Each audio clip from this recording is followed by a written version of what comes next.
আপনি তো ব্রাজিলের সাপোর্টার, তাহলে আপনি এই যে ছাগল ব্যবসায়ী কেন? হ্যাঁ, যে একটু যদি বলতেন আপনি ব্রাজিলের সাপোর্টার না? সামনে ফিফা ওয়ার্ল্ড কাপ টুর্নামেন্ট 2026, তাহলে আপনি ছাগল ব্যবসা করছেন, এটা কি ব্রাজিলের পক্ষে কি ভালো না খারাপ? না, আপনি বলতে পারেন যে এই যে ছাগলের ব্যবসা করছেন ঈদ উপলক্ষে, তাই তো? হ্যাঁ ভাই, ও ভাই তো দেখতে পাচ্ছেন আমাদের একজন ব্রাজিল ভক্ত ভাইজান হয়তো অন্য বিজনেস করেন, ঈদ উপলক্ষে কিছু ছাগল নিয়ে আসছেন। এটা হচ্ছে খালেরঘাট গুগুচর স্কুলের সামনে দেখতে পাচ্ছেন, এটা হচ্ছে নাহার কমিউনিটি সেন্টার। আমার সামনে দুটো বিগ সাইজের ছাগল আছে, অবশ্যই এগুলো এক একটা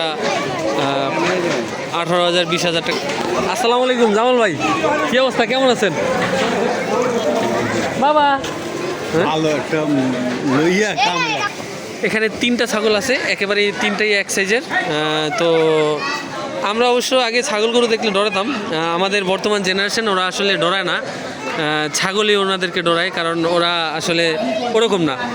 এক জেনারেশন 2024 সালে আমাদের দেশকে পাল্টিয়ে দিয়েছে, এবং আমাদের এই জেনারেশন হয়তো এর চেয়ে ভালো কিছু করবে।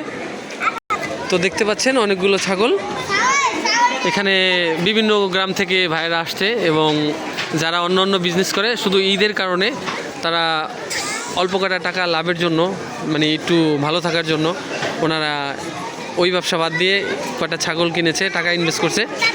তাদের জন্য দোয়া এবং শুভকামনা থাকবে, কারণ একটা ছাগল মরে গেলে হয়তো তাদের অনেক ক্ষতি হয়ে যেতে পারে, তো আল্লাহ না করুক।